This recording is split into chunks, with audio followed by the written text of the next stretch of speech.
നമസ്കാരം. നമ്മൾ വാഹനം വിൽക്കുകയും വാങ്ങുകയും ചെയ്യുന്നവരാണ്. ഈ പ്രക്രിയ ഒരു പുലിവാലായിട്ടാണ് എപ്പോഴും കണ്ടിട്ടുള്ളത്. ഇതിനു വേണ്ടി കുറെ നടക്കേണ്ടി വരുമെന്നായിരുന്നു ഇതുവരെയുള്ള ധാരണ. എന്നാൽ കേരളത്തിൽ ഇപ്പോഴും അതിൽ മാറ്റം വന്നിരിക്കുന്നു. ഏകദേശം ദുബായ് പോലെയായി. ദുബായിയുടെ അത്രയായില്ല, ഏതാണ്ടൊക്കെ അതിൻ്റെ അടുത്തെത്തി എന്ന് വേണമെങ്കിൽ പറയാം. ഇതിപ്പോൾ പെട്ടെന്ന് സംഭവിച്ചൊരു കാര്യമല്ല, കുറച്ച് നാളായി ആയിട്ട്. പക്ഷെ പലർക്കും ഇപ്പോഴും അറിയില്ല. കുറച്ച് ദിവസങ്ങൾക്ക് മുമ്പ് ഒരു റെന്റൽ എഗ്രിമെന്റിന് വേണ്ടിയിട്ട് ഒരു മുദ്രപത്രം വാങ്ങാൻ ഞാൻ പോയിരുന്നു. അവിടെ വെച്ചൊരു സുഹൃത്തിനെ പരിചയപ്പെട്ടു. അദ്ദേഹവും മുദ്രപത്രം വാങ്ങാൻ വന്നതാണ്. പക്ഷെ മുദ്രപത്രം കിട്ടിയില്ല. അതിനെപ്പറ്റി നമ്മൾ ചർച്ച ചെയ്തപ്പോഴാണ് അദ്ദേഹം പറഞ്ഞത്, ഇത് വാഹനം ഒരാൾക്ക് വിൽക്കാൻ വേണ്ടിയിട്ടാണ്. മുദ്രപത്രം വാങ്ങി എന്തോ എഗ്രിമെന്റ് ഒക്കെ ഉണ്ടാക്കി എഴുതി ചെയ്തിട്ടൊക്കെയാണ് കൊടുക്കാൻ വേണ്ടി ആരോ പറഞ്ഞു എന്ന്, അതിനു വേണ്ടി വന്നതാണ്.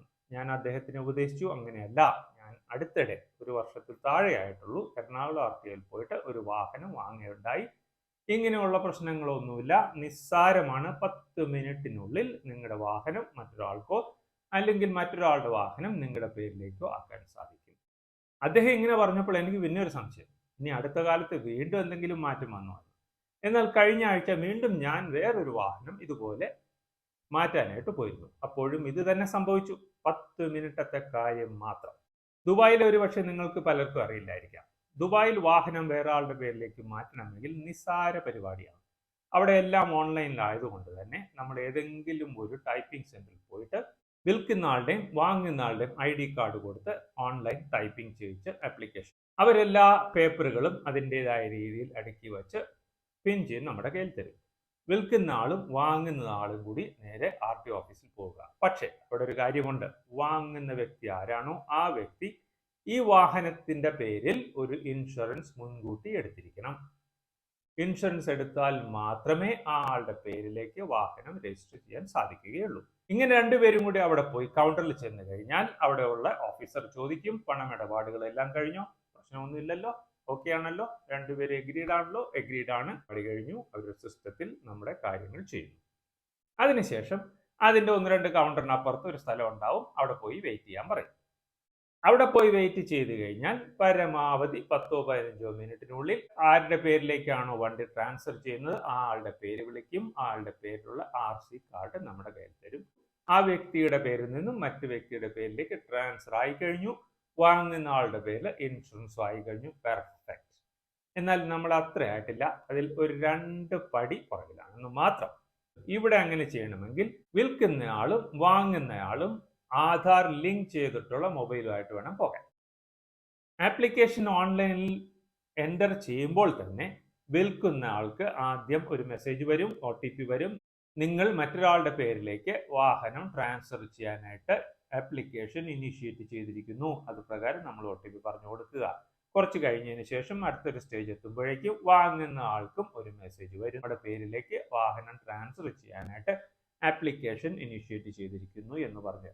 അതായത് 2 പേരെയും അറിയിച്ചിരിക്കുന്നു, ഒഫീഷ്യലായിട്ട് നടക്കുന്ന സംഭവമാണെന്ന് ഉറപ്പാക്കാൻ വേണ്ടിയിട്ടാണ് ആധാറിൽ ലിങ്ക് ചെയ്തിട്ടുള്ള ഫോണുമായിട്ട് പോകണമെന്ന് പറയുന്നത്. സേവാ കേന്ദ്രത്തിൽ നിന്നും എടുത്തു തരുന്ന പ്രിന്റ് ഔട്ട് എല്ലാം കൂടി ചേർത്ത് RTO ഓഫീസ് കൗണ്ടറിൽ നമ്മൾ സബ്മിറ്റ് ചെയ്യുന്നു. സബ്മിറ്റ് ചെയ്ത് കഴിയുമ്പോൾ അവരെല്ലാം വെരിഫൈ ചെയ്യുന്നു, അത് വാങ്ങി അവിടെ വയ്ക്കുന്നു. പരിപാടി കഴിഞ്ഞു. 4 അല്ലെങ്കിൽ 5-ാം ദിവസം നമുക്ക് വീണ്ടും നമ്മുടെ ഫോണിൽ ഒരു മെസ്സേജ് വരും, ഇന്ന ആപ്ലിക്കേഷൻ പ്രകാരമുള്ള നിങ്ങളുടെ റിക്വസ്റ്റ് അപ്രൂവ് ചെയ്തിരിക്കുന്നു.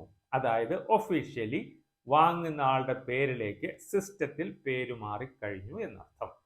ആ വാഹനം നമ്മുടെ പേരിലേക്ക് ആയിക്കഴിഞ്ഞു എന്ന്. ഇതാണ് എൻ്റെ ഈ ഒരു വർഷത്തിനുള്ളിൽ 3 തവണ ചെയ്തപ്പോഴുള്ള അനുഭവം. മറ്റുള്ളവർക്ക് മറിച്ചാണോ എന്നൊന്നും എനിക്കറിയില്ല. പക്ഷേ ഇപ്പോൾ ഇവിടെ കാർഡ് കിട്ടാൻ ഒരുപാട് ഡിലേ ഉള്ളത് കൊണ്ട് 2, 3, 4 മാസം ആയേക്കാം. എന്നിരുന്നാലും നമ്മൾക്ക് പേടിക്കേണ്ട ആവശ്യമില്ല. നമ്മളാണ് ഓണർ എന്ന് ക്ലിയർ ആയിട്ട് എഴുതിയിട്ടുള്ള ഒരു സർട്ടിഫിക്കറ്റ് നമ്മൾക്ക് പരിവാഹൻ സൈറ്റിൽ നിന്നും ഏതെങ്കിലും ഒരു അക്ഷയയിൽ പോയി കഴിഞ്ഞാൽ അവരെടുത്ത് തരും. അത് കയ്യിൽ വെച്ച് കഴിഞ്ഞാൽ ഓണർഷിപ്പ് സർട്ടിഫിക്കറ്റ് ആയി. കാർഡും ഇതും ഒരേ സാധനം. പരമാവധി 10 അല്ലെങ്കിൽ വേറെ എന്തെങ്കിലും കാരണവശാൽ അവിടെ സിസ്റ്റത്തിന്റെ ഡിലേ വരികയാണെങ്കിൽ ഒരു 15 മിനിറ്റ് ആവുമായിരിക്കും. ഇത്രയും മാത്രം മതി. നമ്മൾ മറ്റൊരാളുടെ പേരിലേക്ക് വണ്ടി മാറ്റുകയോ മറ്റൊരാളുടെ വണ്ടി നമ്മുടെ പേരിലേക്ക് മാറ്റുകയോ ചെയ്യുകയാണെങ്കിൽ നമ്മുടെ ഇവിടെ ഇപ്പോൾ എടുക്കുന്ന സമയം, ഒരു പേപ്പറും ഒരു ആപ്ലിക്കേഷൻ ഒരു എഗ്രിമെന്റും ഒരു മുദ്രപത്രവും വാങ്ങി ഒന്നും എഴുതി ഇതിനെല്ലാം നടന്ന് മെനക്കെടരുത്. ആരെങ്കിലും അങ്ങനെ പറയുകയാണെങ്കിലും അതിൻ്റെ ഒന്നും ആവശ്യമില്ല. നിങ്ങൾ നേരിട്ട് അവിടെ പോവുക. മുൻകൂട്ടി ഇൻഷുറൻസ് എടുത്ത് പോകണം എന്നിവിടെ നിർബന്ധമില്ല. ഉടനെ തന്നെ കാർഡ് അടിച്ച് നമ്മുടെ കയ്യിൽ കിട്ടുന്നില്ല. ഈ 2 പ്രശ്നം മാത്രമേ ഉള്ളൂ നമ്മളും ദുബായുമായിട്ട് വ്യത്യാസം. അപ്പോൾ ഒരു പരിധി വരെ നമ്മൾ പറഞ്ഞാൽ ദുബായിലെ മോസ്റ്റ് മോഡേൺ സിസ്റ്റത്തിൻ്റെ ഏതാണ്ടൊക്കെ അടുത്തെത്തി എന്ന് വേണമെങ്കിൽ നമുക്ക് തീർച്ചയായിട്ടും പറയാൻ സാധിക്കും. ഓർക്കുക, അവിടെ ഇവിടെ പോയി സമയം കളയാതെ നേരിട്ട് RT ഓഫീസിന് സമീപത്ത് ഈ സേവാ കേന്ദ്രമുണ്ടെങ്കിൽ അവിടെ പോവുക. ഈ സേവാ കേന്ദ്രങ്ങൾ ഇല്ലാത്ത ഏതെങ്കിലും RT ഓഫീസ് ആണെങ്കിൽ പരിസര പ്രദേശത്ത് തന്നെ കുറേ ഓഫീസുകളുള്ള കൂട്ടത്തിൽ പ്രൈവറ്റ് ആയിട്ടുള്ള ഈ സേവാ കേന്ദ്രമുണ്ട്. അവിടെ പോയാലും സംഭവമൊക്കെ ഒന്നാണ്. 100-200 രൂപ ഇവർക്ക് അധികം കൊടുക്കേണ്ടി വരും എന്ന് മാത്രം. Thank you for watching.